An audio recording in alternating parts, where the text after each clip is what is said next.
Just calling the Finance Committee to order, and if it's okay with Council, I'm just going to suggest that perhaps we move into the corporate reports in terms of having staff provide us a quick presentation. We'll go back into the public consultation piece, then we'll have Council consider the corporate report if that's okay with Council. That being said, so let's move into corporate report number F001, the 2016 5-year financial plan, the general operating, and I understand that Cam Gray will be making the presentation. Cam? Good evening, Finance Committee, Mr. Chair. I will be outlining the corporate report F001. The recommendations for this corporate report include approving the recommendations outlined in Section 4.0, new funding requirements of this report, and directing staff to prepare the 5-year 2016 to 2020 general operating and roads traffic safety utility financial plans, incorporating the recommendations and the assumptions outlined in this corporate report. Section 2 and Section 3 of this corporate report provide context and background to the financial plan. In 2014 December, Council adopted the 2015 to 2019 financial plan. That financial plan included priorities as set forth by Council during the course of 2014. It also provided direction for the years 2016 to 2019. The current proposed financial plan for 2016 builds on those priorities and also includes new priorities as deemed appropriate and highlighted by Council in 2015. The next sections of the corporate report are segregated into two main categories: public safety, which include RCMP, fire services, bylaw enforcement and public safety office, and general government. Public safety continues to be a critical priority for the City and is reflected accordingly in the 2016 proposed financial plan. Each public safety service is discussed further in detail on the following pages. So turning to page 2, policing services. The 2015 adopted financial plan incorporated an increase of 100 RCMP members to the Surrey detachment and a related increase in civilian support staff, bringing the total contingent to 803 members. This is inclusive of the Surrey's prorated share of members in the integrated services team, and an additional 292 civilian support staff. The 2016 proposed financial plan includes the annual impact of these 100 RCMP members and the related civilian support staff. As recommended by the Police Committee, the 2016 proposed financial plan also includes an additional 16 members to be added in 2016, bringing the total contingent to 819 members, and a further 16 members to be added for every year for 2017, 18, 19, and 2020. The addition of the RCMP members in each year is accompanied by a relative increase in civilian support staff. The proposed 2016 financial plan includes funding for the new RCMP positions to be effective October 1st of each respective year. In April 2015, after a public procurement process, the City awarded a 3-year contract to a qualified medical services provider for the supply of medical goods and services to those held in custody with the Surrey detachment. This is a pilot project, so the funding for the 3-year term has been set aside and is not included in the ongoing budget for the RCMP services. During the term of the contract, staff will implement appropriate measures and metrics to monitor the impact of these services and will report back to the Police Committee at the end of the term. At that time, ongoing funding will be considered based on the assessment of the pilot project. The 2016 proposed financial plan also includes DNA analysis costs that the province of British Columbia has passed on to local governments. For 2016, this expenditure is budgeted at $310,000. This escalates to $468,000 in 2017 and to $500,000 in the years 2018 to 2020. Additional details on the financial requirements related to the RCMP for the proposed 2016 to 2020 financial plan will be discussed in Section 4 of this report. Fire Services.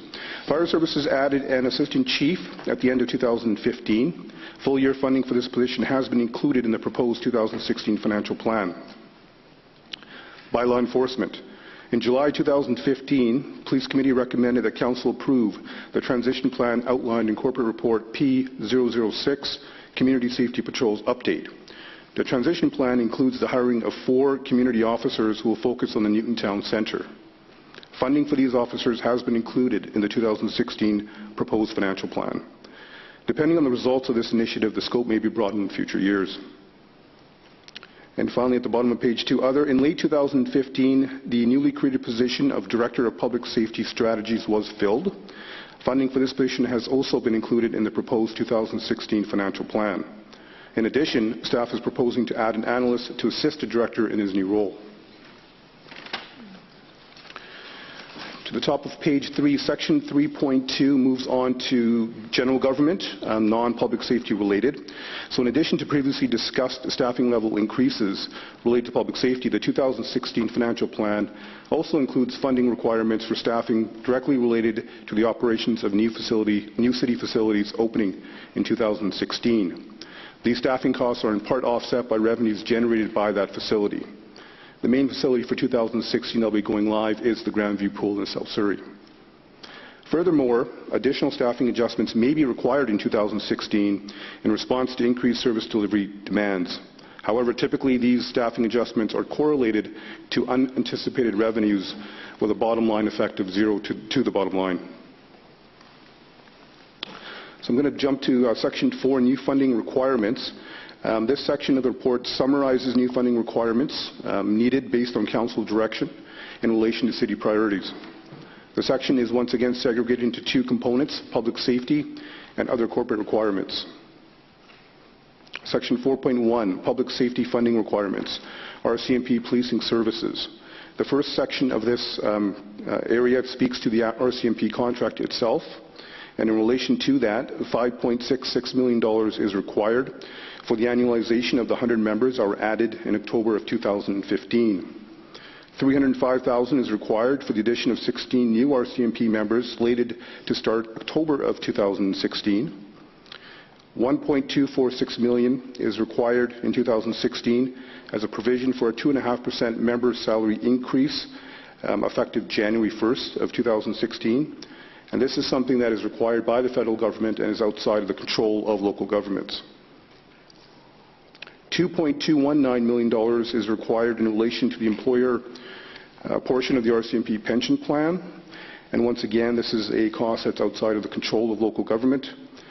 $3,774,000 is required for other RCMP contract increases. This category would include indirect costs such as EI premiums, div admin, and the integrated teams. Each department for 2016 has been tasked with having a required target savings. In relation to the RCMP contract, this amount is $1,150,000. Moving on to other policing increases that are non-contract related, $1.5 million in funding is required for 2016 for the annualization of new civilian staff that were added in 2015. $323,000 is required for the addition of civilian staff with a slated effective start date of July of this year. $377,000 is required for civilian staff general labor increases, and $330,000 is required for other operating increases. In this area, you would find the DNA analysis that was mentioned earlier in the corporate report. The targeted savings related to the non-RCMP component is $224,000, yielding a net effect for new funding requirements for 2016 for the RCMP policing services of $14,360,000.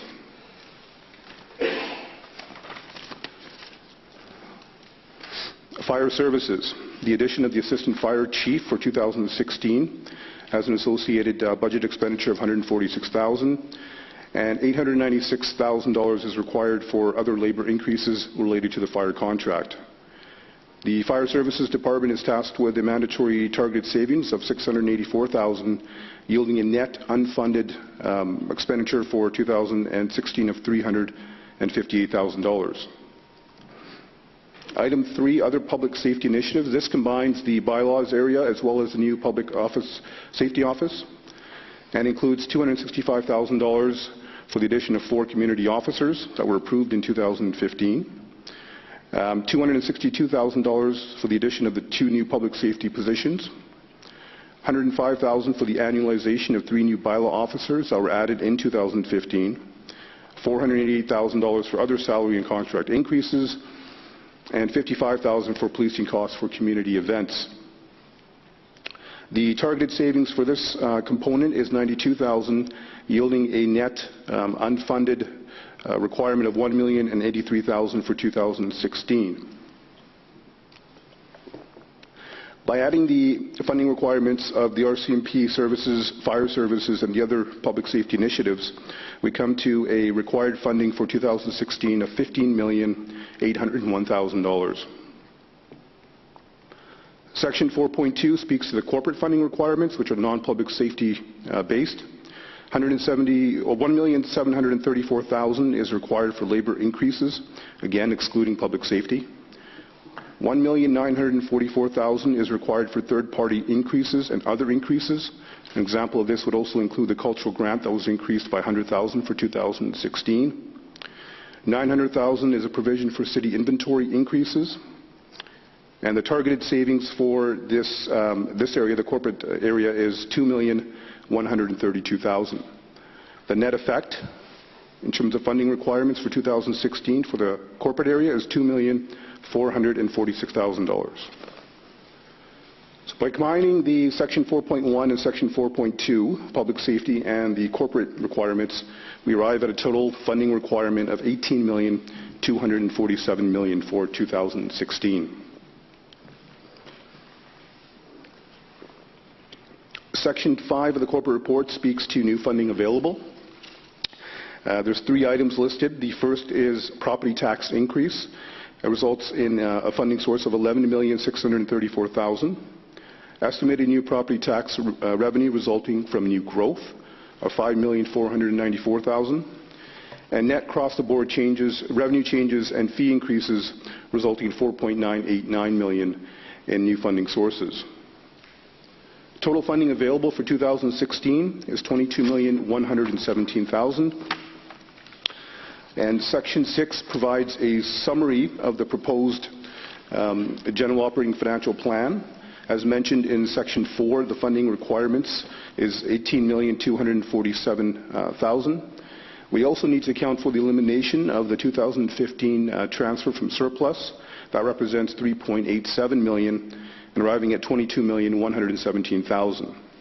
Less the available funding, and we arrive at a proposed budgeted transfer from surplus of $0. As mentioned in previous years, the financial plan did include a budgeted transfer from surplus. In 2016, this required transfer has been replaced with individual departmental target reductions that total $4.3 million. Section 7 of this corporate report outlines the key assumptions that were applied in generating the proposed financial plan for 2016. The first one is a general property tax increase of approximately $70 for the average single-family dwelling that will predominantly be used to offset increased public safety resources and expenditures. An increase to the road and traffic levy that is equivalent to approximately $18 for the average single-family dwelling. Fee increases of 3.9% across the board or equivalent, and maintaining the capital parcel tax at $100 per parcel.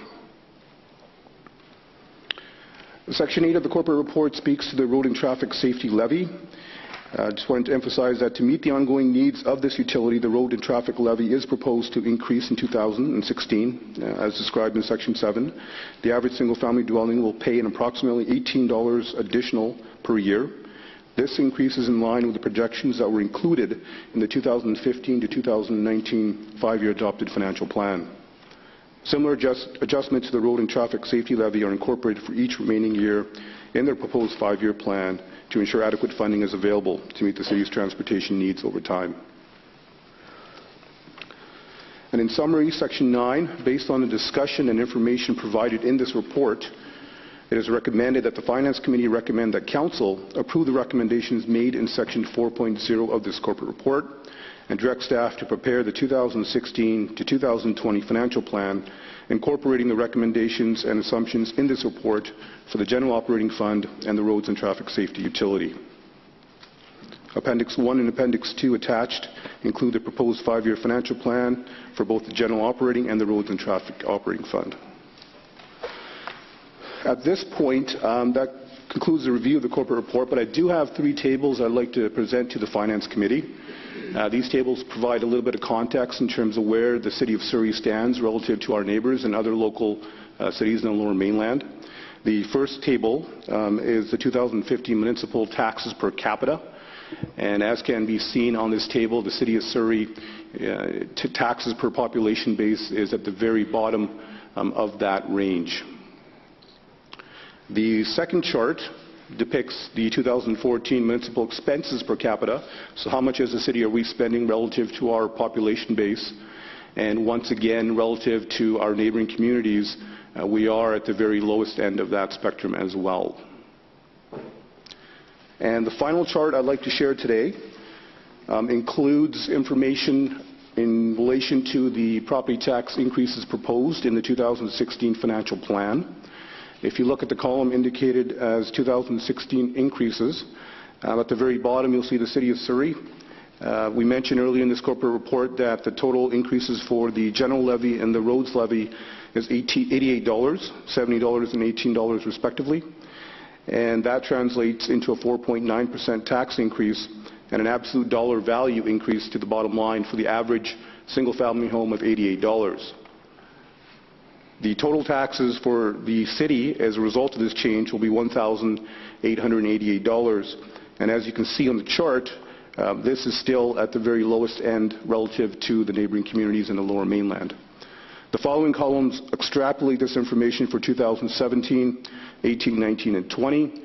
And looking at even 2020 as an example, assuming that we continue with the 4.9% proposal in the 5-year plan, the City of Surrey continues to remain one of the lowest cities in relation to property taxes in the Lower Mainland.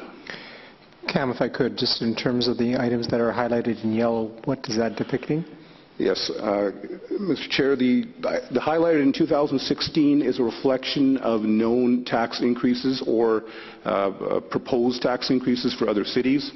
And the highlighted columns, rows for 2017 to 2020 simply indicate those cities and municipalities that fall lower than the City of Surrey.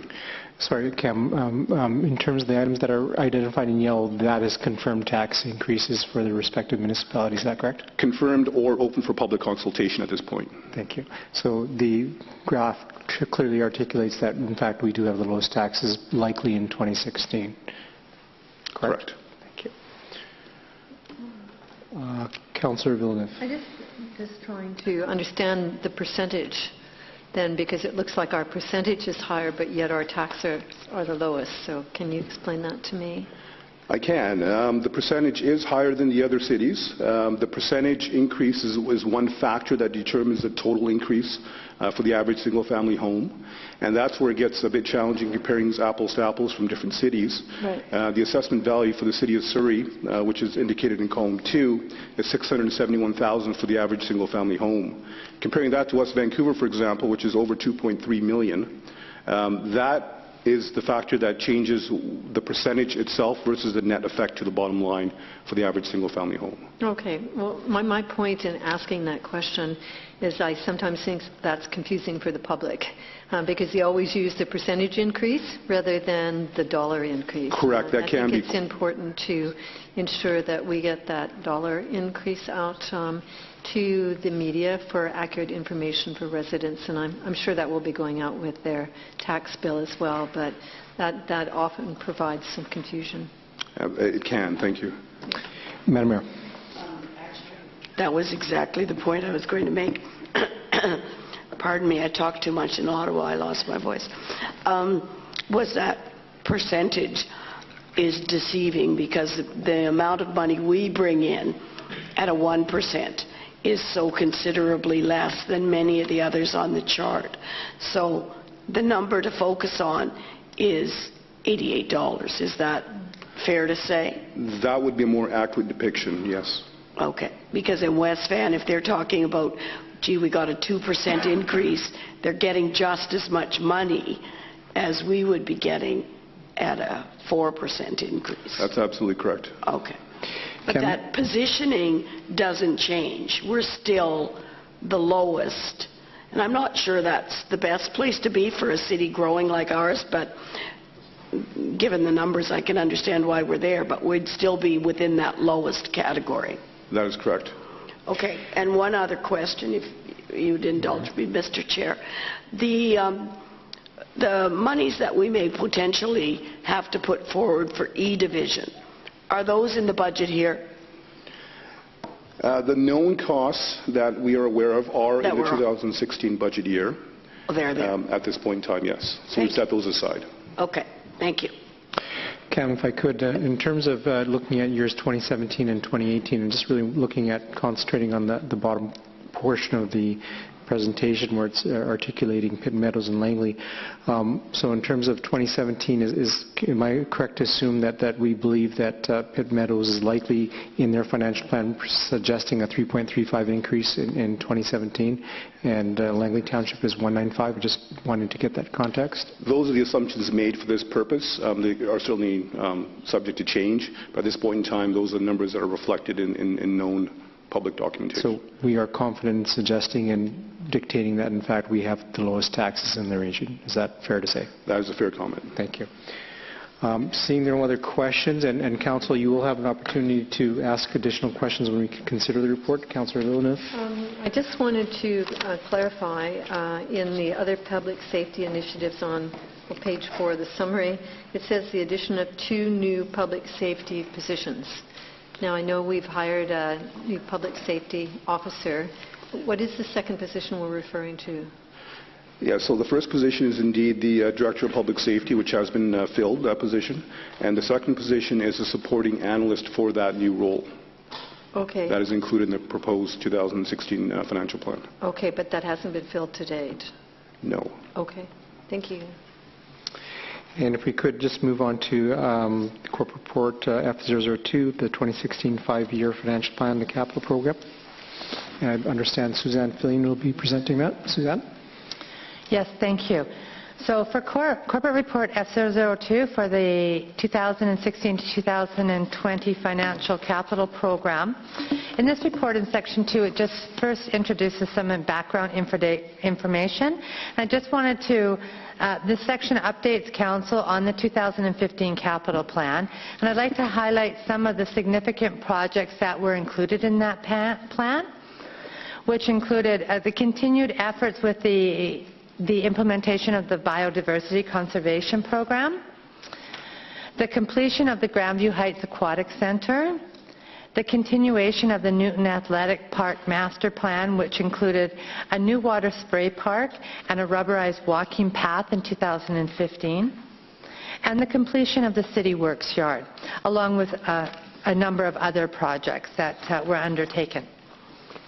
In section 3, we talk about the 2016 capital program, and this is composed of 2 different elements. First, the ongoing capital program to maintain and enhance the current inventory of infrastructure, along with the major capital program that includes new large-scale projects.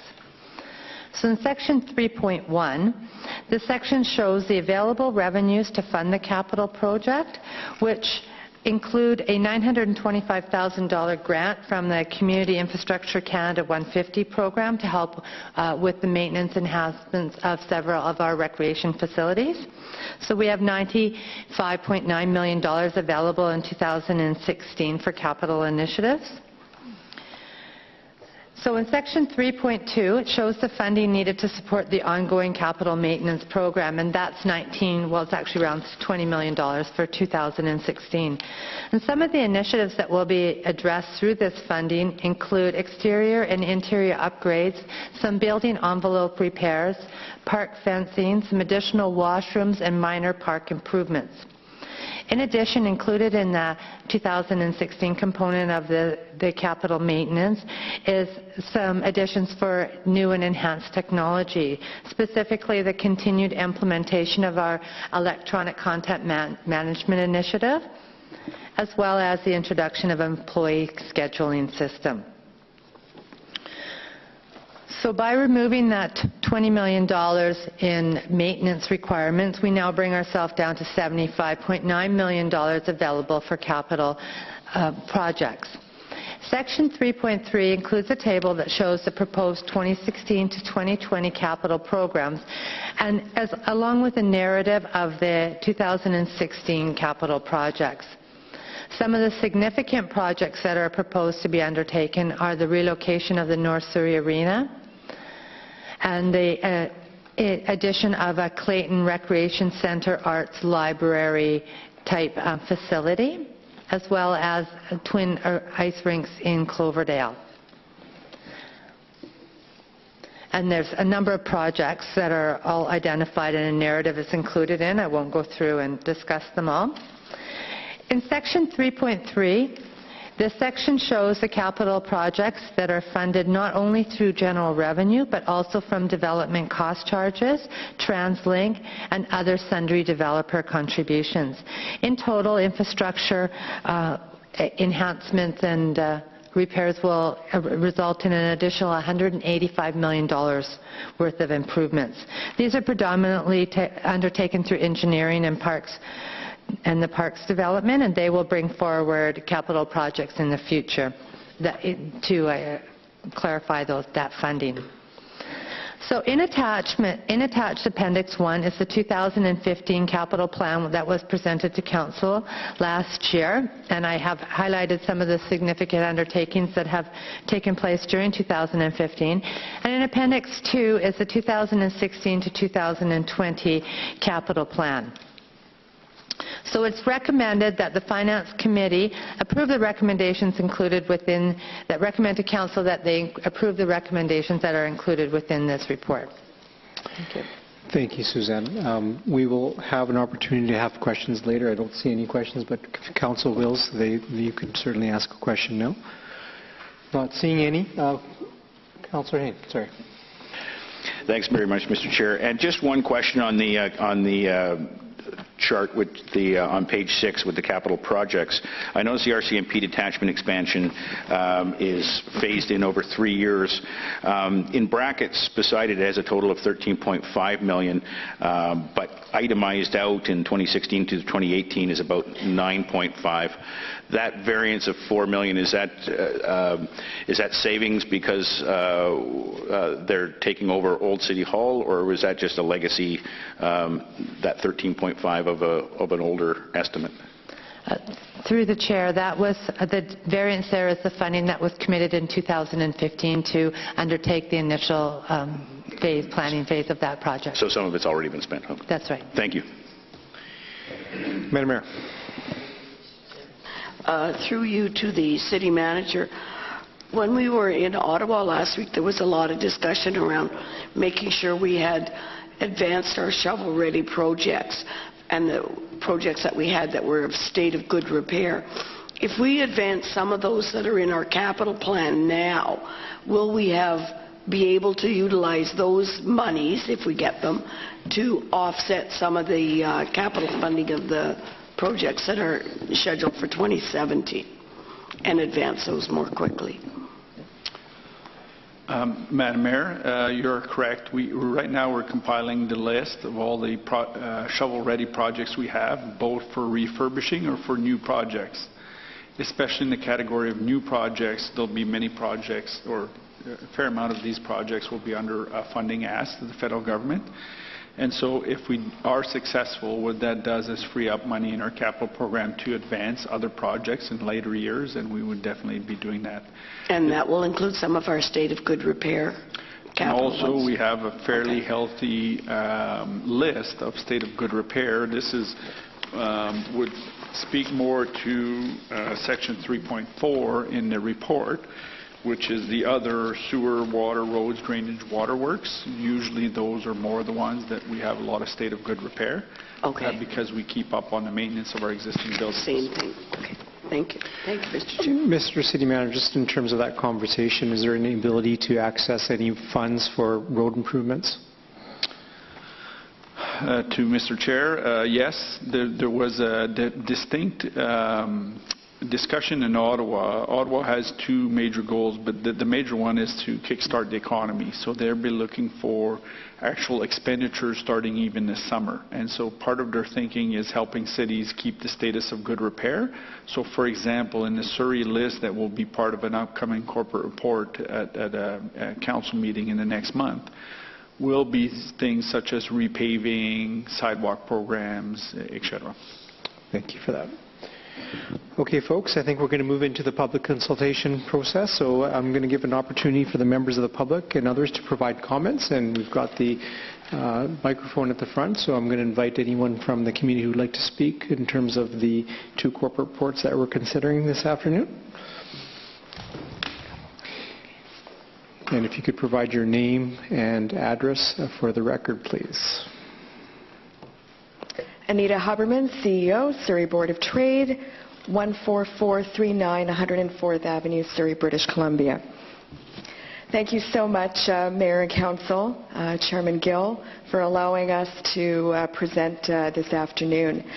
The segments of our presentation are going to be in three sections. Number one is the tax increases for 2016.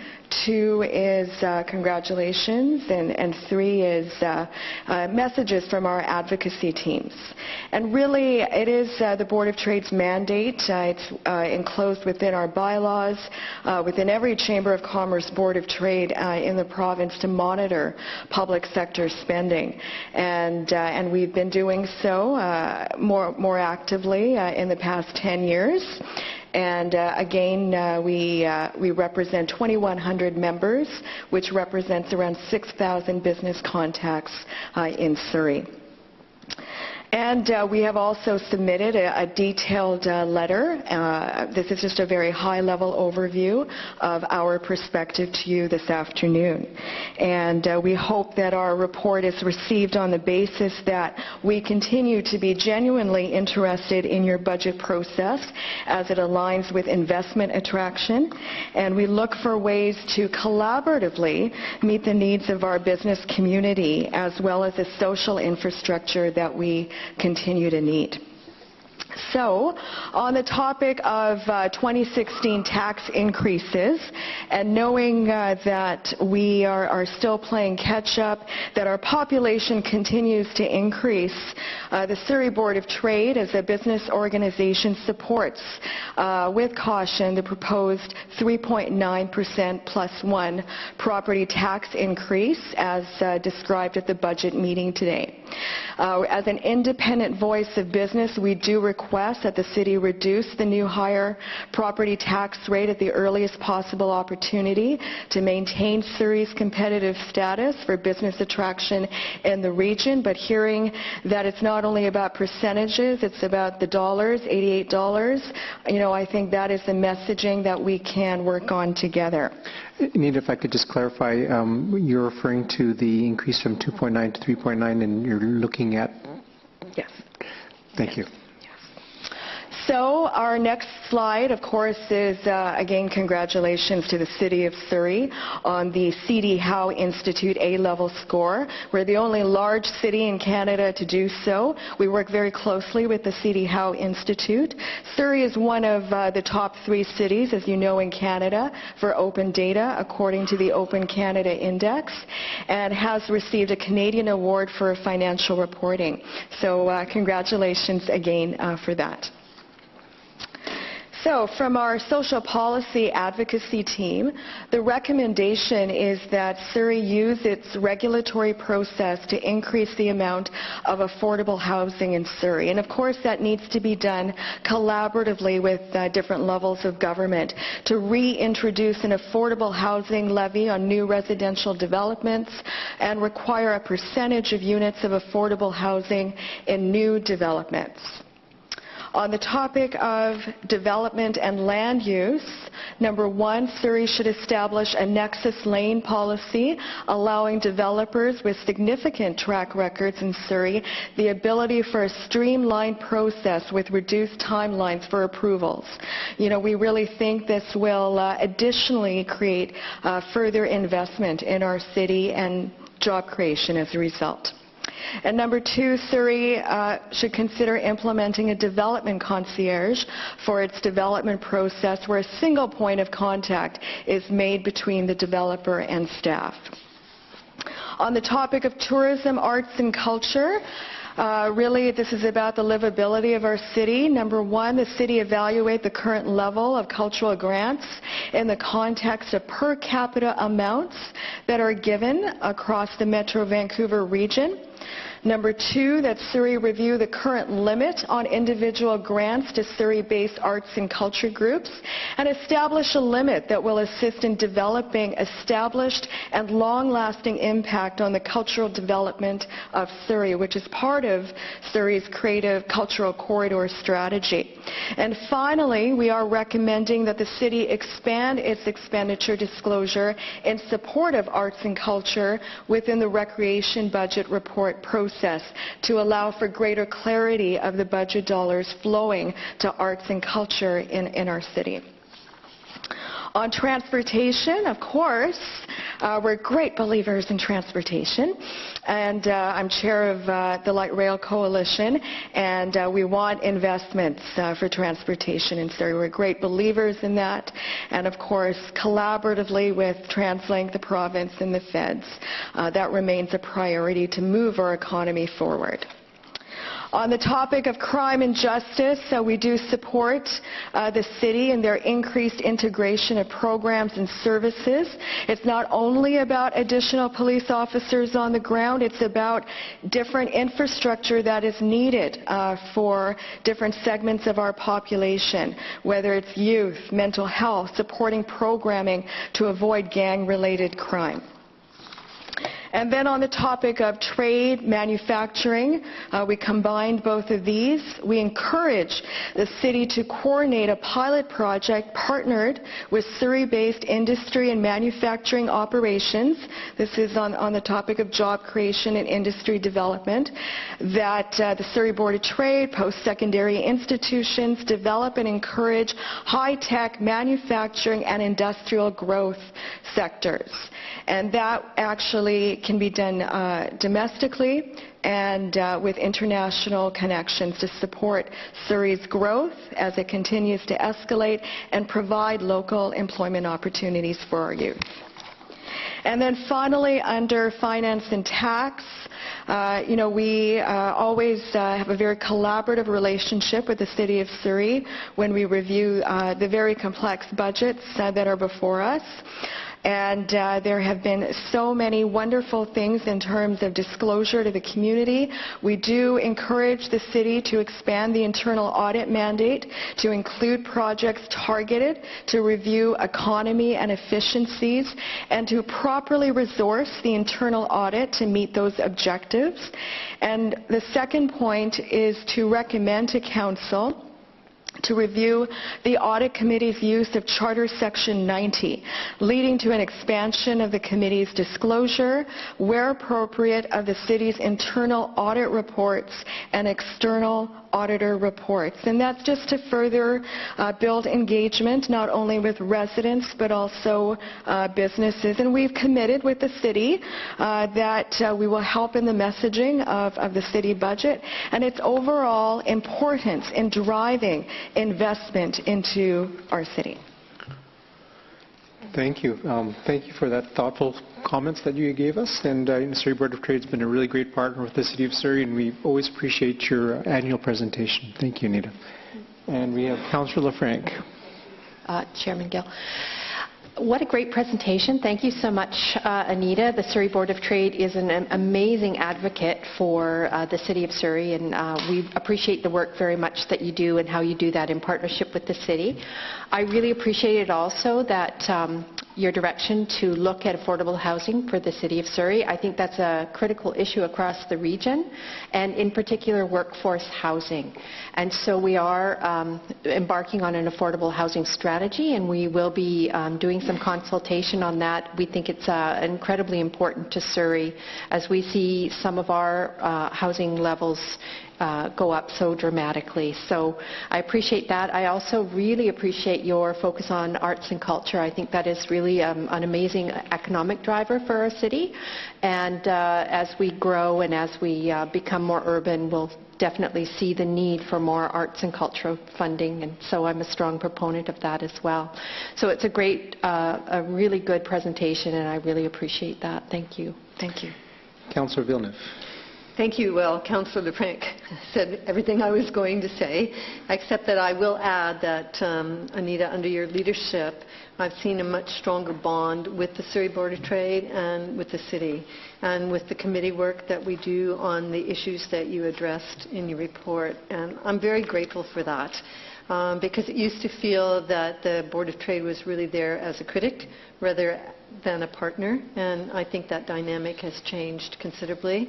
And I've always appreciated the time that you've taken to come to various committees, from the Housing Committee to Cultural Committee and Social Policy, to hear what people had to say and to present your view, and to also establish the committees that you have now at that level, because I think it's making a difference not only in our city but across Canada, and I just want to applaud your efforts.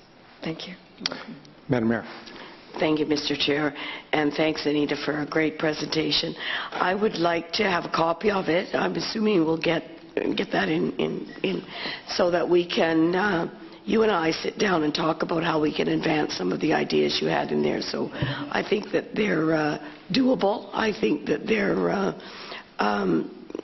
indicative of the kind of relationship that we've grown to have over the years, and to reiterate what Councillor Villeneuve has said, the relationship that we've established together. So I appreciate your work here today and look forward to our conversations. Thank you. Thank you once again, Anita. Thank you very much. So if there are any other members of the public who would like to provide comments, please come forward.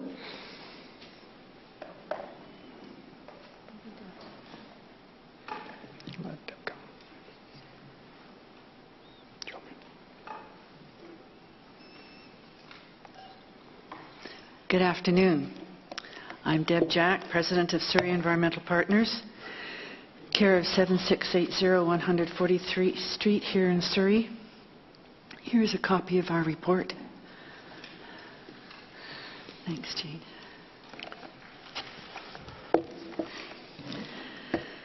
We appreciate the opportunity to provide input into the draft City of Surrey's 5-year 2015 to 2000, sorry, that's the wrong, should have been 2016 to 2020. Surrey Environmental Partners is non-profit, serving as an umbrella organization for both partner groups and individuals concerned about the living natural environment. Our primary focus is Surrey. Our main activities are education and advocacy. We are members of the Federation BC Nature. Our vision is a community where nature will flourish. Insofar as volunteer activities are concerned, SEP supporters and partner groups volunteer an enormous number of hours in Surrey, providing both needed services the city budget cannot provide and the opportunity for residents to serve and be enriched through community involvement. Annually, thousands of children benefit from partners' programs, including hatchery visits, foreshore and forest exploration, and bird watching. The hatcheries provide for BC's food fisheries. We strongly support the Nature Centre and Nature Matters programming and continue to encourage full and expanded funding. Both the SHARP and SNAP programs are excellent and, of course, should be expanded further. SEP has participated in the development of city policies as a stakeholder for many initiatives such as the OCP and Sustainability Charter reviews, responded to draft documents, attended and responded at open houses, public consultations and public hearings to reflect concerns regarding natural areas and sustainability matters. We see our involvement as ongoing. We propose for your consideration issues related to operations, capital expenditures and policies which would have financial implications. First of all, the Biodiversity Conservation Program. Last year, we congratulated Council for its action in providing a budget of $2 million for the BCP, indicating it an excellent beginning in creating an ever-appreciating investment and outstanding legacy. We noted, quote, it provides ongoing operation while funding additional sources can be explored. Our BCS just outclasses everyone else's, and with this we walk the talk, so to speak, unquote. Climate change data, as in Surrey's climate adaptation strategy, shows an increasing risky situation in all aspects. It must be emphasized, the more living green areas we have, the greater our personal and Surrey's resilience to cope with those changes. As the great biologist E.O. Wilson said, we are a biological species adapted to a biological world, not a world of concrete. The David Suzuki Foundation has a new publication looking at the economic role of green space in protecting human health. In the recommendations, quote, evidence shows that more green is better, and in some cases suggests optimal urban greening densities of up to 50% coverage or more, acknowledging challenges due to space constraints. Further impacts on humans are cited in the winter edition of the BC Nature magazine editorial. You will understand our dismay at seeing that the presenting draft budget for 2016, rather than the proposed figure for 2016 in last year's budget in millions. Last year it was proposed for this year to be $3,225,000. It is proposed $2,525,000, less at merely for this year $500,000. Over 4 years, this will total, in looking at the budget proposal for this budget year compared to last's, up to 2019, a difference of $4,055,000. So that will be monies that won't be able to be used for acquisition of lands for the BCP. Before, the rationale was this funding allows, this is a greater amount of funding, allows for the commencement of this as described plan to implement the BCP. Whereas for the vastly reduced amount, the rationale is this funding allows for very modest acquisition investments in support of the plan until more significant and long-term funding mechanisms are established. With respect, this is not satisfactory. There is every concern that appropriate acquisitions will be missed. The BCP land designations are a minimum. They do not encompass all the identified important environmental management strategy lands. BCP identified lands are already being encroached upon. The BCP lands are the only capital acquisition which will appreciate forever. Land costs will escalate. How can we afford to wait or constrain obtaining lands as soon as possible? This proposed reduction in funds does not seem to make sense given how important the biodiversity gin lands are to the health and well-being of Surrey, and the importance of the plan is recognized by Council in numerous formal and informal instances. Biodiversity Conservation Manager, to repeat a letter sent to Mayor and Council in October 2014 and frequent subsequent verbal submissions to Council. Over the years, Surrey has consistently requested that Surrey establish an environmental planner coordinator. We now have an environmental manager in engineering. Good to know. We are the only city with such a sophisticated, detailed, spatially explicit biodiversity conservation program, and yet we still have no dedicated person to implement the plan, including wildlife inventories to administer, monitor, and coordinate its effective establishment and maintenance in order to effectively realize Council's intent. The BCP provides objectives, strategies, and tools, and it is integrated. Surrey requires a dedicated individual to oversee all the aspects of the BCP, to coordinate various departmental activities throughout the city which are impacted by it. The school board also needs to be on board. Therefore, liaison and education will be needed. Fundamental to this position is an educative aspect, ensuring that all staff, present and future, are aware of the BCP and its implications for their functions. This is critical to the effective BCP, GIN, and rapid citywide implementation. We are concerned that the longer there is not a dedicated person, the greater the loss of opportunities and significant losses of lands appear imminent as Surrey continues to rapidly mature and develop. We do not yet have either a riparian bylaw nor completion of the Environmental Development Permit Area component of the OCP. It is understood that both of these are still in process. It is our best vision that this position would be a biodiversity conservation manager, as Surrey has a sustainability manager.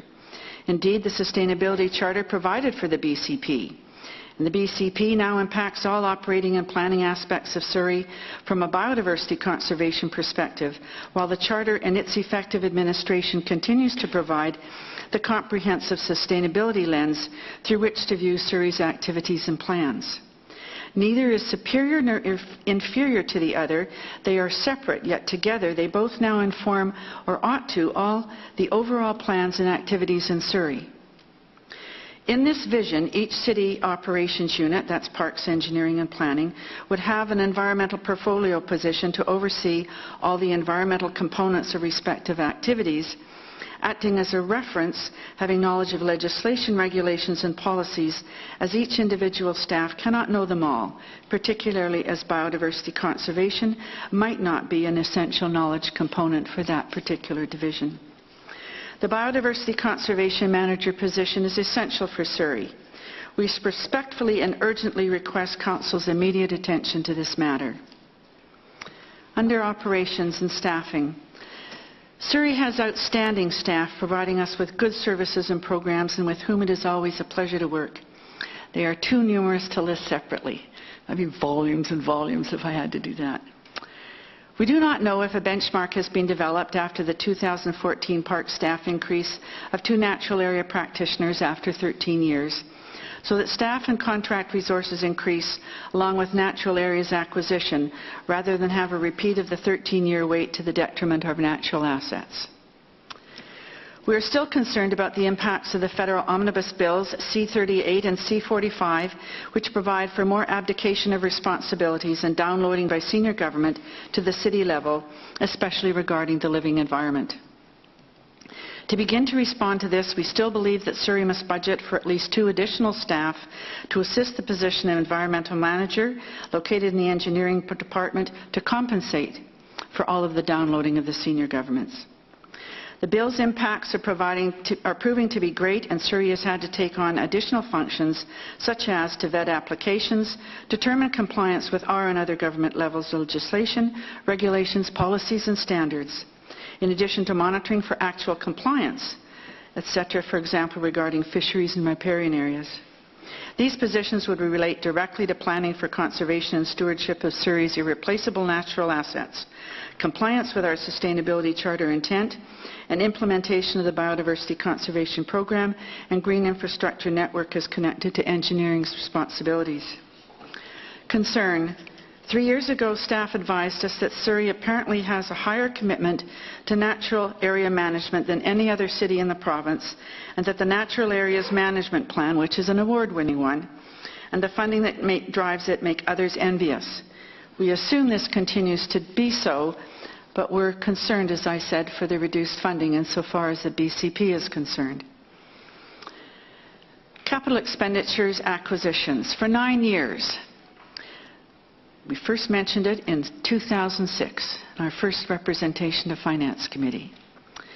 SEP has advocated Surrey create or obtain 3 more very large parks in the order of the size or larger of Green Timbers, Colbert Park and Sunnyside Acres, created in addition to the regular acquisition of natural area parks and to be called perhaps living legacy parks. These and other lands will be required to implement the Biodiversity Conservation Plan and the Green Infrastructure Network. It appears that in modern land use, indoor space is valued more than outdoor space. If private space is not available where one lives, then there is a greater need for public lands, including bigger medians, boulevards and park spaces. The reduction in development outdoor space might be better compensated for than it is present, in addition to regular parks acquisitions. Campbell Heights/Stokes Pit. We have suggested that one of the legacy parks could generally encompass what is termed Phase 2 of the Campbell Heights area, commonly known as Stokes Pit, and now referred to as Campbell Heights East. These lands have been turned over to the Surrey City Development Corporation. It is our sincere hope that all the valuable biodiversity lands are protected in their undertaking. Certainly the environmental assessment demonstrates some particularly special areas which will require conservation. The strip along 196, the wetland and the forest below 20th Avenue, separated by 192nd are examples. South of 16th Avenue, or the lower southeast corner of Surrey. The area south of 16th Avenue and east of 176th Street contains lands of high, you see I automatically still do BCS instead of BCP, of high BCP value. An environmental assessment from about 192nd East shows some extraordinary aspects, including red listed and species at risk. We would like to see one, maybe more, huge living legacy parks there, encompassing also farmland fields which have been used by deer for birthing and nesting. I'm not sure nesting is the right word to apply to deer, but you know, seems like a good one. And which provide excellent pollinator habitat. Along with the Aldergrove Regional Park and the Campbell Valley Regional Park to the east in Langley Township, these could create a world-class urban wildlife corridor, as well as areas of passive enjoyment for citizens. It appears that this is the last part of Surrey where we could achieve huge living legacy parks, a really monumental investment for the future. Now I have, perhaps this could go up on the screen. There is a copy attached to the report I presented, but I've outlined in white the area about which I'm speaking. Right there with the arrows, arrowing in on. Incredibly valuable biodiversity area. Contrary to what has so regrettably happened to green timbers, and I have an example, and I apologize for my computer incompetence, but the top from 100th Avenue up is slightly larger in scale than that which is the majority of the park to the south. But there it is. What has so regrettably happened at Green Timbers, these legacy parks could be established so that they do not suffer the massive fragmentation and significant size reduction by roads and institutional buildings, which result in significant habitat and wildlife biodiversity losses. Apparently the original intention was to have Green Timbers a square mile, and it's far from that now. First proposed in 2006, SEP has suggested that the parks, living legacy parks, be considered as natural capital investments. Even though Surrey has lacked a natural areas acquisition policy, natural areas have usually comprised 60 to 65% of total parklands. SEP continues to advocate for a minimum of 65%. This would not include the BCP or GIN lands specifically, although parks are part of the overall framework of the BC hubs, sites, corridors, and the matrix. And we continue to advocate that the minimum parklands acquisition standard be increased to 5 hectares per 1,000 people, with the increase of 0.8 of a hectare being natural area. This would further assist the development of the GIN. Natural areas include wetlands and meadows, habitat for native insects and small wildlife, which affect at least 1/3 of agricultural pollination. So these lands are really important for our agricultural industries here in Surrey. Levy. In order to assist in implementing the BCP GIN, SEP has advocated for a levy, as is done for roads, of at least 1% and for at least 10 years. The time to now do this is now. Surrey is going to be running out of natural areas to acquire. It is difficult to estimate otherwise how we can achieve the intent of the Sustainability Charter, quote, to conserve and enhance Surrey's biodiversity and natural areas and provide for wildlife, unquote. As well, to adequately implement the ecosystem management study and the green infrastructure network concept and the biodiversity conservation study recommendations. Times and conditions have changed permanently. We are at a critical cusp in time. These issues have lately been addressed by the Sustainability Office in the Climate Adaptation Strategy and the Community Climate Action Strategy documents. We and future citizens face a physical world unlike anything humans have faced before. We need to prepare to establish the best circumstances for our greatest resiliency. To repeat what I've mentioned to Council in the past, Professor Sarah Otto, holder of the Canadian Research Chair and Director of the Biodiversity Research Centre at UBC, in the fall of 2012 gave a Vancouver Institute lecture at which she showed 2 maps of the world with scales to show how each country was doing insofar as biological diversity conservation was concerned for terrestrial and for marine aquatic areas. Canada was at the bottom of both scales, along with countries such as China. She said that municipalities should be saving as much natural areas as possible. This emphasizes, of course, Dr. Richard Hebda, about whom we quoted for you in 27, "It is better to buy a natural area than to rebuild it." Such a levy would not preclude or replace increases in DCCs as appropriate, location area specific levies, the city continuing to obtain grants, implementing cost sharing with appropriate resources, governments, non-governmental organizations, etc. The question remains, was posed last year and it is current right now. Do we have the courage to face reality and to make the correct decisions? As we have a climate adaptation strategy, it would seem that we do. So we need not look to any other jurisdictions for leadership.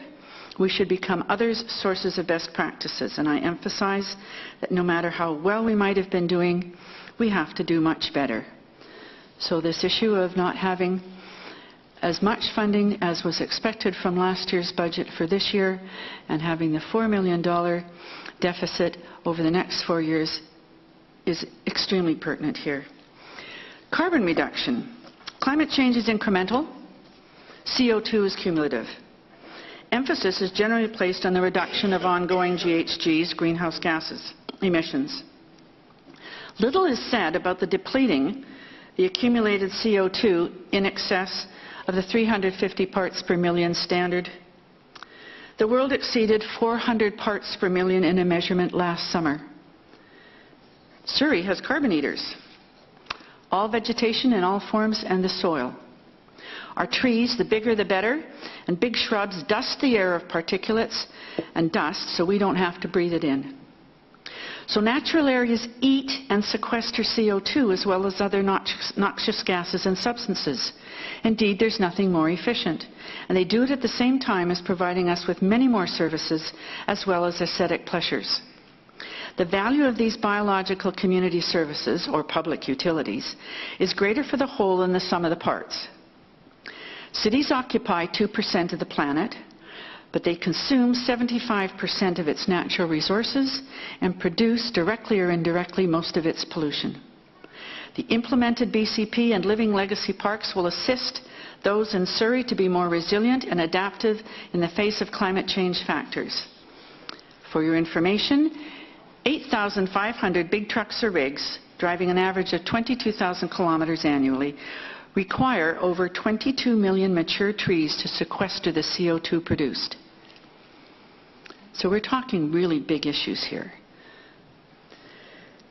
Policy. SEP proposes that Surrey consider 2 additional policies to those we continue to advocate for. They relate to buffering and light pollution. Buffering. We would like to see the concept of buffer areas surrounding natural areas, particularly the Fergus Preserve, similar to the buffer at Agricultural Land Reserve. Such buffers would serve to protect the entirety of a natural area from degradation due to urban pressures or certainly reduce adverse impacts. We see these outside the boundaries of the natural areas. Without such buffers, for example, a 10-acre parcel is degraded at the margins so that 9 acres only would actually be protected for the pertaining biodiversity values. The buffer would provide some levels of protection from noise, light, and garbage deposition. Seems that our parks are a favorite place for people to dump garbage of all shapes, sizes, etc. Research is needed on this topic with determination of suitable and possible areas as well as other implications. Light pollution. As Surrey continues to develop, the issue of light pollution is becoming an important factor. There are some cities which have developed requirements to control light emissions by both public and private locations. While it is a serious matter for humans, sleep quality can affect health, our chief concern here is wildlife. We continue to wonder about the possible negative impact of the new LED streetlights on nocturnal wildlife. Perhaps whether or not we have buffers, the new lighting could be adjusted to low levels at natural areas. We have expressed concern about the fad for lighting the eaves of houses with bright LED lights, impairing the nightscape for nocturnal wildlife. Light travels far distances, so the concept of buffers for natural areas makes sense, reducing light penetration of core parts of natural areas. This topic also requires more research. Once again, we support the concept of no net loss for parklands. We'd like to see a net loss policy so that when a piece of open parkland is converted to an artificial field or a natural area is converted to other parks use, that an equal amount of land would be added to the inventory of open land or natural area.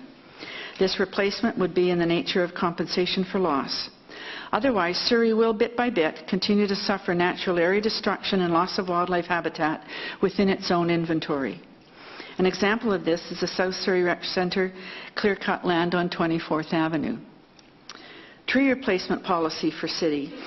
We continue to say that we'd like to see the replacement policy for city-owned trees destroyed by the city, generally parks and engineering sections, of at least a 5-for-1, doubled when the tree is a Surrey old-growth tree, as was destroyed on 60th Avenue at 142 Street, and previously on 64th Avenue east of King George for widening.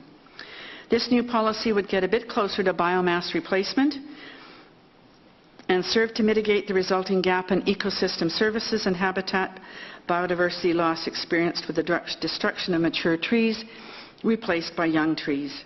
It would also better comply with tree canopy and BCP concept. Tree canopy. CEP has long taken the position that 47 to 50% is reasonable, especially as it includes the urban forests and given climate change effects. This percentage exceeds the sustainability charter figure. Residential would be 40 to 50%, industrial, commercial 25% each. And for example, the industrial could be achieved with double lines of trees edging sites and along with naturescaping. In assessing the overall canopy cover, distinction between conifers and deciduous is required. And it appears we're losing more conifers than are being compensated for. It will be necessary for Council to constantly emphasize and enforce its understanding of the canopy's importance to citizen health and well-being in the face of development pressures, requiring accommodation of and to existing trees via considerate layouts and building siting. Urban heat islands. This relates to the tree canopy. In June 2005 at Saint Laurent of Montreal, a study was done in over a distance of 500 meters.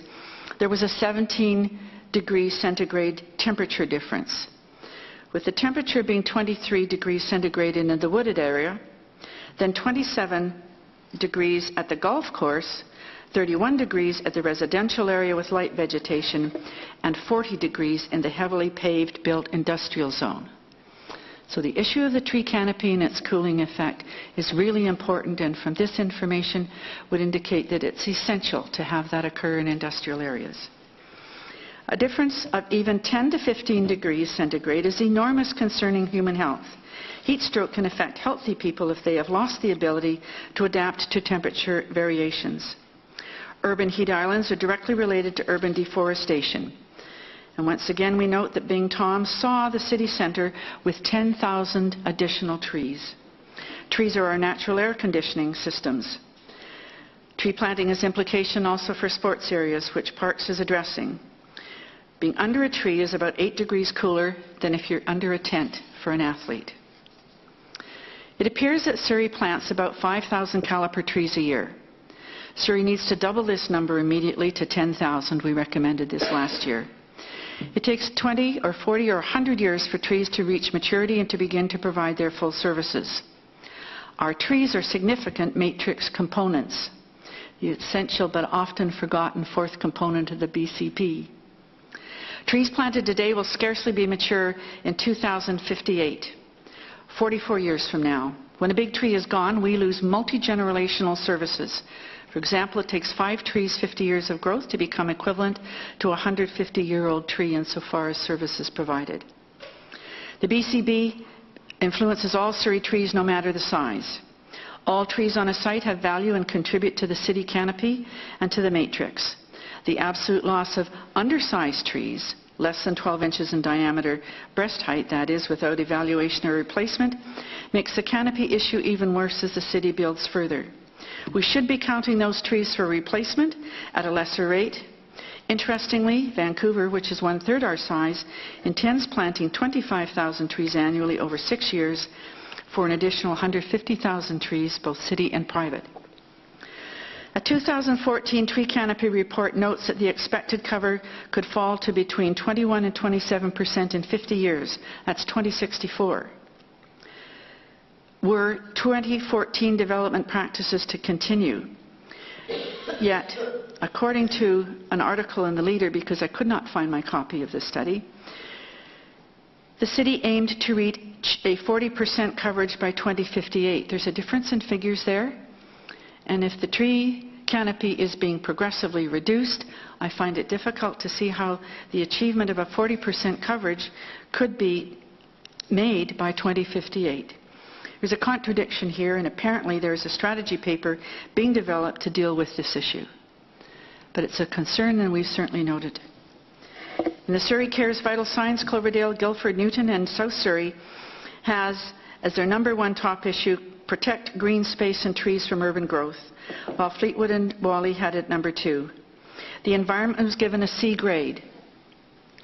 While residents express pride in the parks and natural areas they have, every effort must, from now on, be made to conserve our existing significant and larger Surrey old-growth trees by development and especially the city.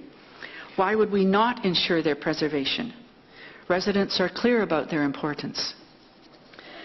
Tree preservation bylaw. More and more mature trees are disappeared.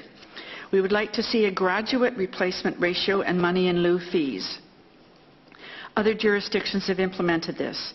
That is, for every increase of 6 inches in diameter, I'm not going to use the centimeters, beyond the present significant standard of 30 centimeters or 12 inches, a progressively greater replacement ratio and money in lieu of replacement be established. The more trees we use, the greater the value of services and biodiversity importance of the trees remaining.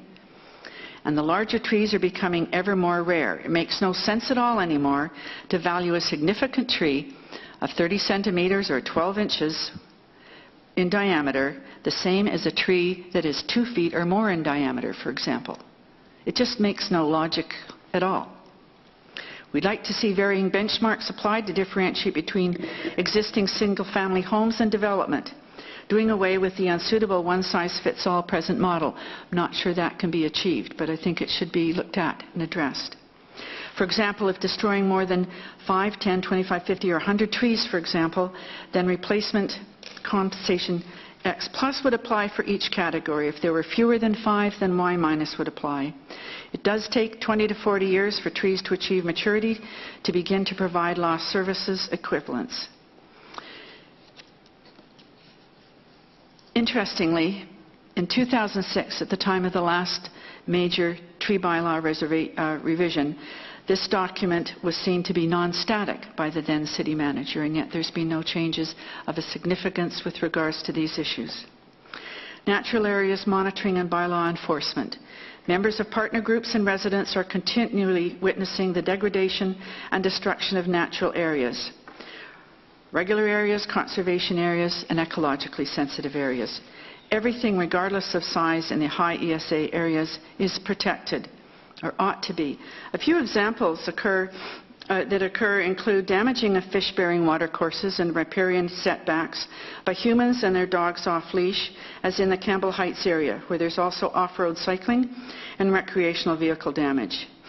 Admittedly, Stokes Pit's going to be developed in large part, so we may not have as much of those concerns, certainly insofar as the off-road cycling is concerned, but the dog off-leash issue will continue to be a problem.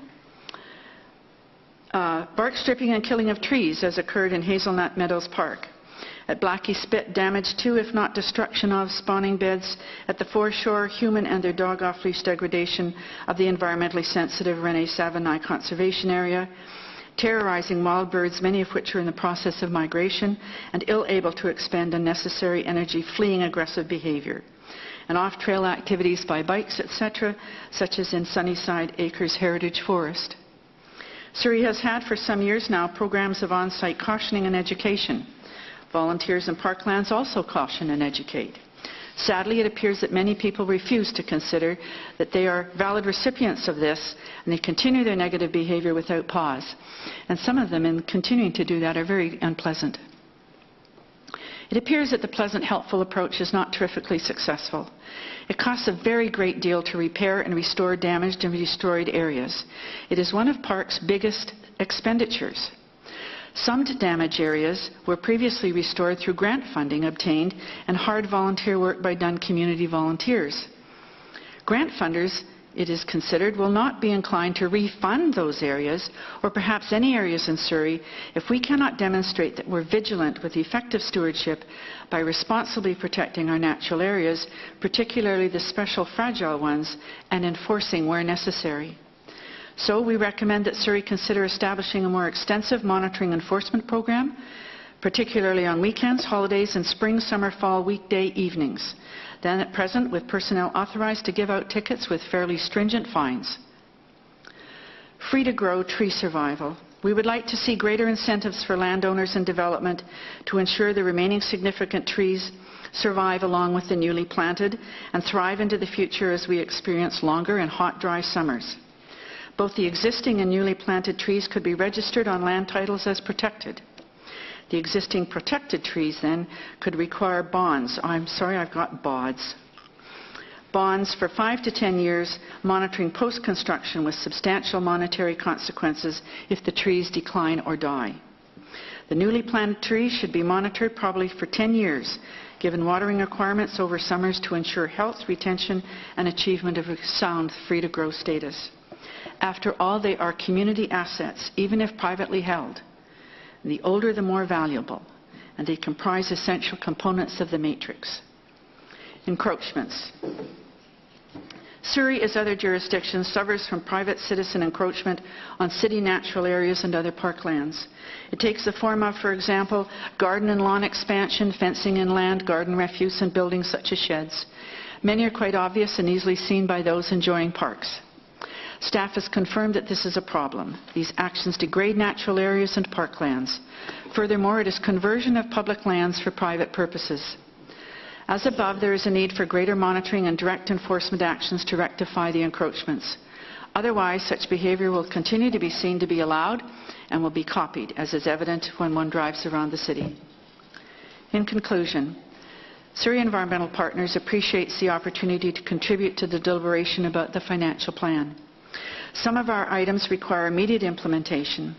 SEP's partner groups and supporters are observant, committed, inquiring, informed, and concerned people who live, work, volunteer, and play in our community.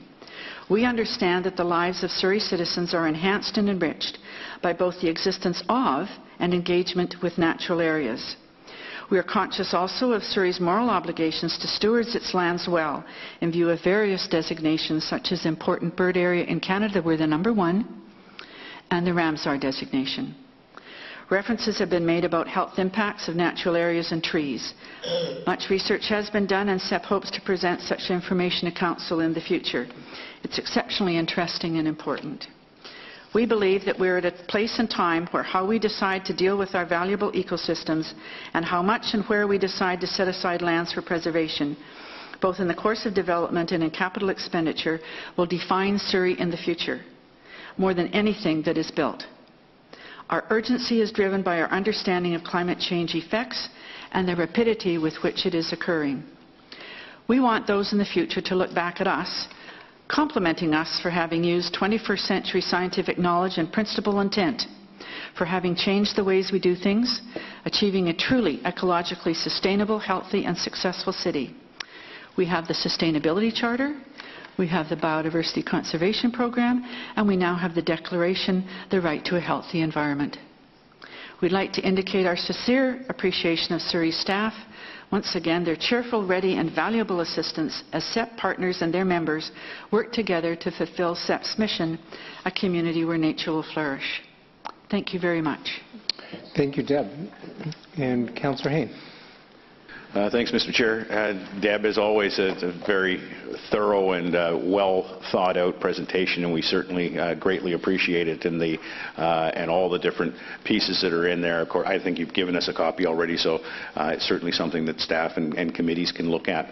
I'm curious about one of your recommendations about a buffer around biodiversity lands, and just wondering what that buffer would consist of, because if it's more natural land, then you'd have to need a buffer from the buffer. So I'm trying to understand what would be in that buffer. I understand, and on first thought that would occur. But no, what we're talking about is predicated on the notion that if, for example, you had a 10-acre cube or circle, because it's in contact with human activities, given the incident like noise or light, for example, there's a certain distance into that unit that becomes more degraded.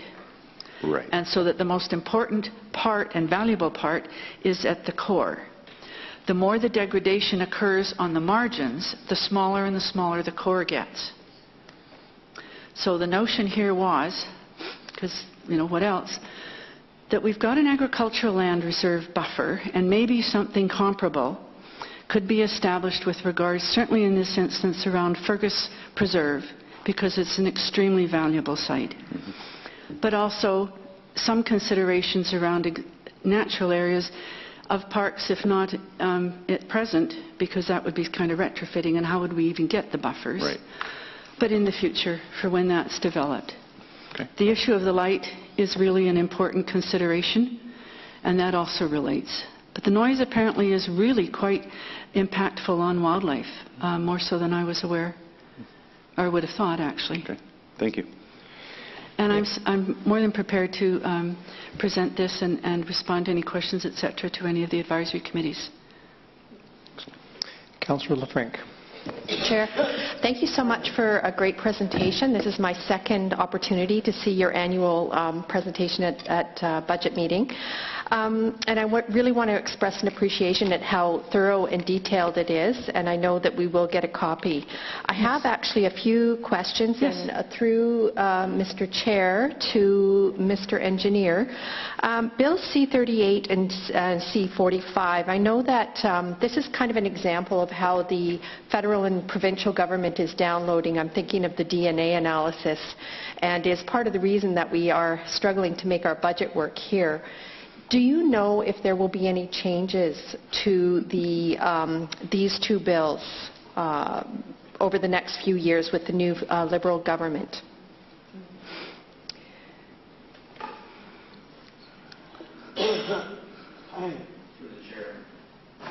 Sorry, through the chair, I'm not aware of any changes, but we could investigate that for you if you wish.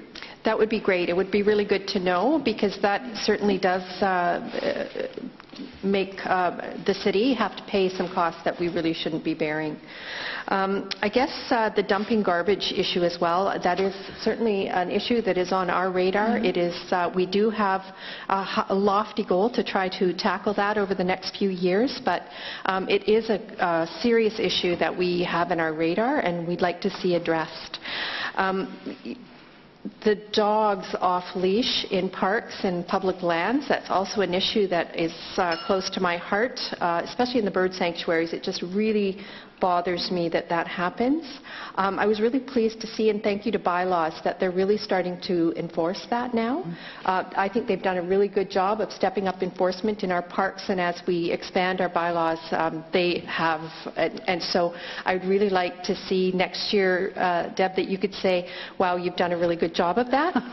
So we'd love to. It might be an idea if that information were published. In perhaps the local papers and certainly on the website, so that people, when they read it, will either know because it pertains to themselves or pertains to someone that they know. Great. And so that they'll understand that the city sees that as a real important thing to occur, that not occur, and that it might have a rolling kind of an effect. And similar to the issue of all the garbage that we see around the community. Yep. Yep. I'm not sure what the solution to that is, but it's one that concerns us particularly with our hot, dry summers, the issue of glass and metal containers on the edges of the parks in terms of fires. Yeah, that's great. So I think that there's not a single city councillor here who is not disappointed that we don't have more dollars going into our BCP. And so at the earliest opportunity, I know that we will look to make sure that we refund that. It's been a particularly difficult year to make our budget work, so I appreciate you bringing it to our attention, and certainly that's on our radar as well. Thank you very much. Thank you, Deb. Anything else? We're good. Thank you. Thank you. So do we have any other members of the public wishing to provide comments? First call, second call, third and final call. Ma'am, please come to the front. You'll be our last speaker.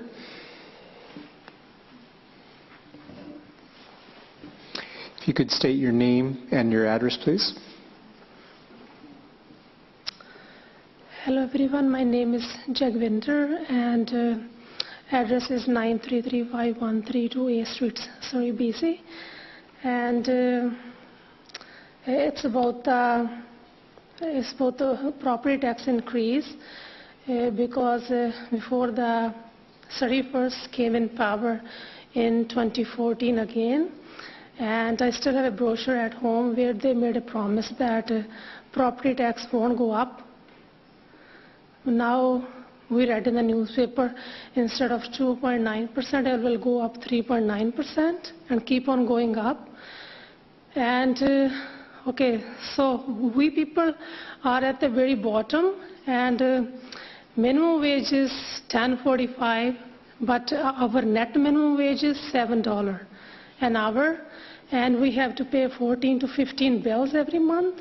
And unlike all of you rich people, we don't make more than $70,000 a year. Actually, both of us, me and my husband, we make a little over $40,000 a year.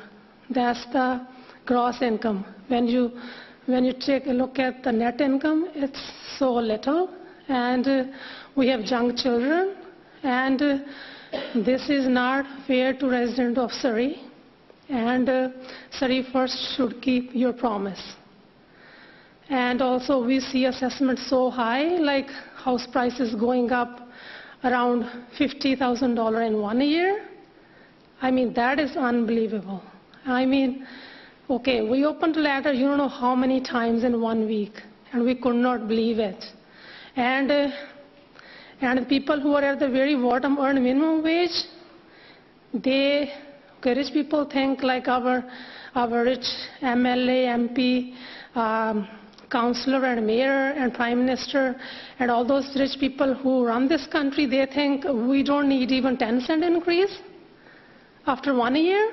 Then why should we pay even more than 3.9% property tax? Where do you want us to bring that money? And isn't it also already stressful enough that we have a mortgage to pay that creates a stress day and night? And on top of that, we don't have no job security, no, what I can say, like no union. People work day by day. I don't know if my husband is going to work tomorrow. That creates so much stress.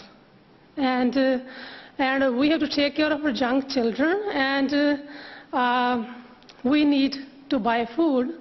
And if we're not eating healthy food, if we experience stress day and night, so you think homeowners don't experience stress or like mental health, it doesn't affect them?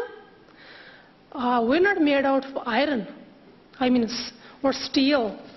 We worked so hard in this country, we need a house, and we get tired of moving around one area to another or one house to another, and we need a place where we can stay with our children, and our bodies already worn out. We already worked more than we should since we came to this country, and I mean, for immigrants, they have to work 2 times harder in this country than we worked in our own country. And last couple of months, and I see people who run this country, our rich people who run this country, they are so involved themselves in a refugee. Refugee never contributed anything. They're getting everything free, and no one gets to come to this country for free. I never came to this country for free. My husband had to work more than full time and then make sure he's a good citizen, and they screened me in India, so I was a good citizen. This is why I came to this country. So we are a good citizen. This is why we live here, and we're raising a very good citizens of the future, and they see how hard their parents work. I mean, we have no life.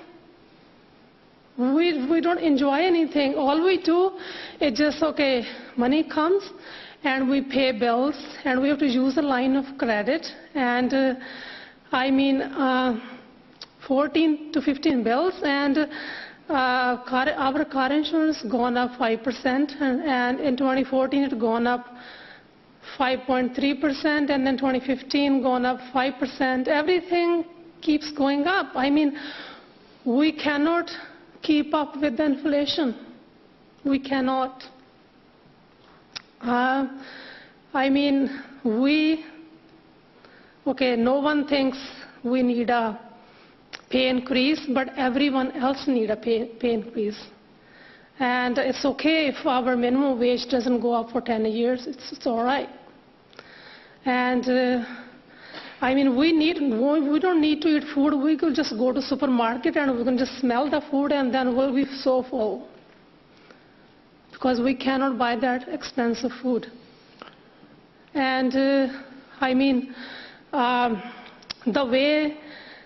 way Surrey First and Financial Committee keep on increasing our property tax last 10 years, soon people are not going to be able to pay property taxes. And soon all of you rich people are going to make homeowner homeless, because they experience so much stress. We don't have no job security. All of you people have job security since 2014, right? You got elected again, 4 years, you're good, you will get paid, but we don't know if we're going to go to work tomorrow. And on top of that, we have to pay for our children's tuition fee, and they had seen that how hard their parents have to work. So many times we have to say no to our children. We cannot buy you this thing because we don't have extra money. And it's not fun to walk all the way to City Hall. And now I'm going to walk all the way to our Surrey district building, because I'm a DPAC director. And there's a DPAC directors meeting today. And I'm also a PAC president. I try to do as much, volunteer as much I can, and so does our children. But please, always keep in mind people who earn minimum wage. We need house. So people bought this house more than 12 years ago when it was affordable to live in Surrey. So it's not affordable to live in Surrey anymore. And the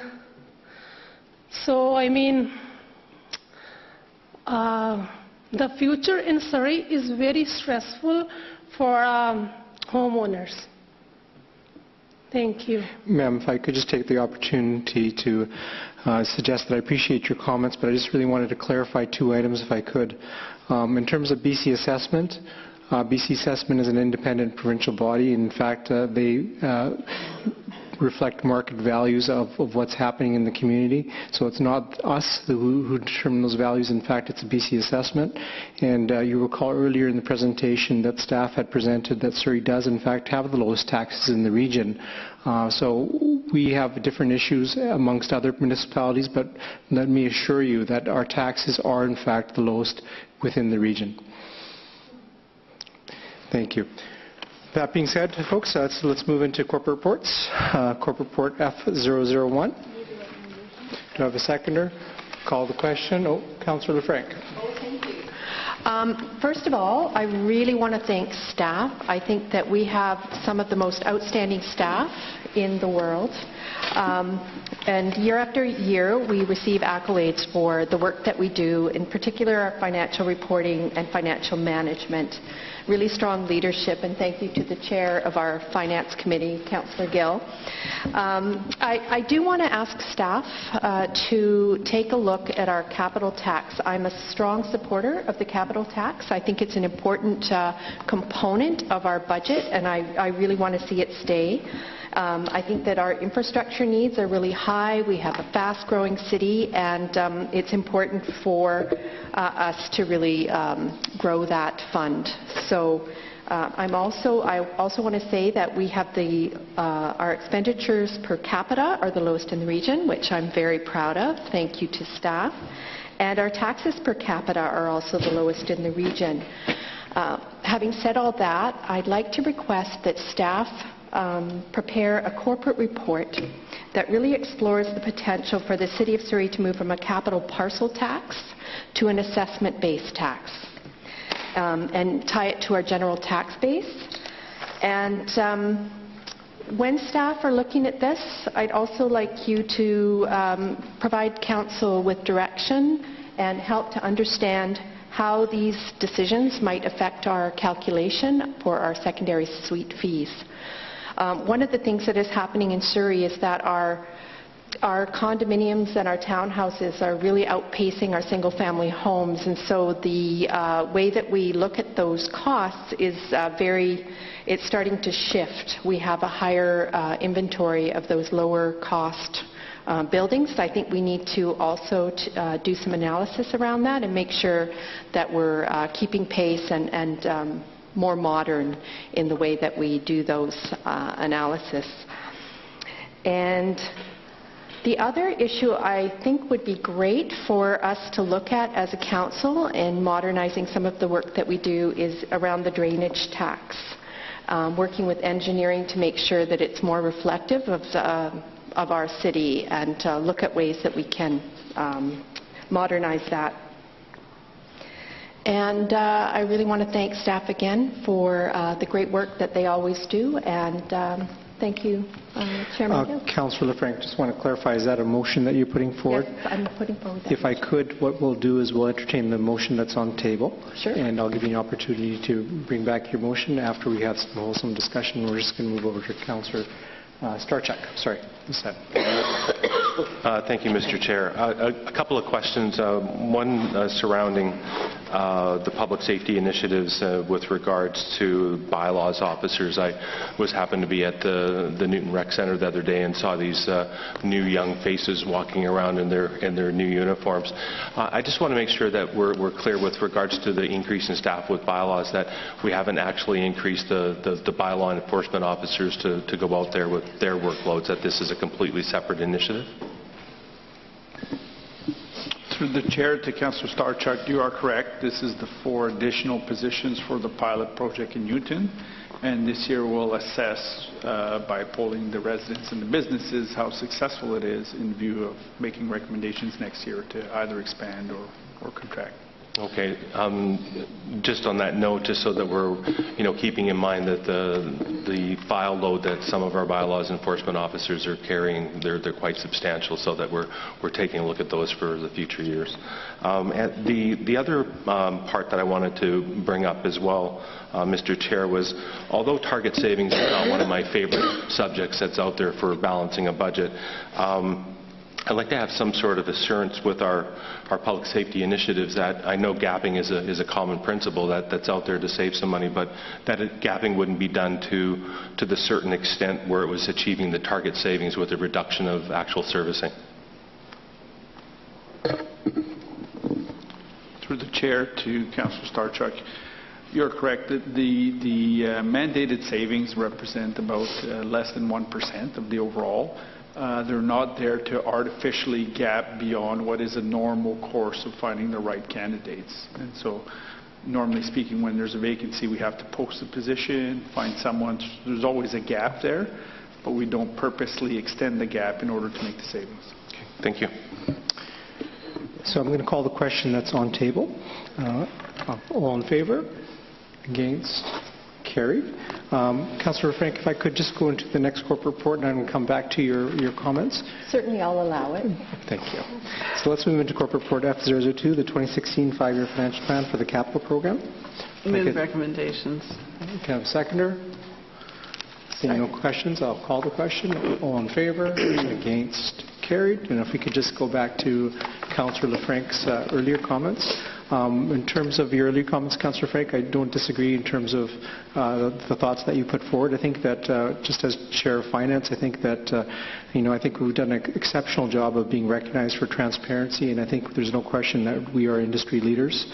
I think earlier this evening, the Surrey Board of Trade came out and suggested that the C.D. Howe Institute has recognized our efforts, so has open data for Canada, and we've also received numerous awards. That being said, I know that one of the challenges that we've had in terms of being able to understand what's on the tax bill, there's always been discussion on transparency in terms of what is in fact one paying for. And at times many people have wanted to understand what costs are really associated to public safety, whether it's the fire component, the police component, which have been significant cost pressures over the years. So I think what I'd like to do is just in terms of the comments that you made earlier, perhaps what we could do is we just could refer the context of the comments to staff and perhaps have staff deal with the issues that you've mentioned, including some of the comments that I've made. Yeah. I appreciate that very much. And can I add something? Absolutely. I think, too, it would be really great if we could have a way of some of the issues that were brought up today were things that the city has. We collect some taxes that we have no control over. And so I think it's important to actually communicate that out to the community and those taxpayers who don't really understand that some of those taxes we don't set, like those that are from Metro Vancouver, and we don't set BC assessment. Yes, thank you. So, thank you. Madam Mayor? That was where I was going, is that part of that package of information that goes through finance include what is a potential redesign of the tax bill? Yes. Okay. So on that note, I'm going to ask someone to move adjournment. So moved. Seconder? Call the question. All in favor? Against? Carried. Thank you, folks, for coming out this evening.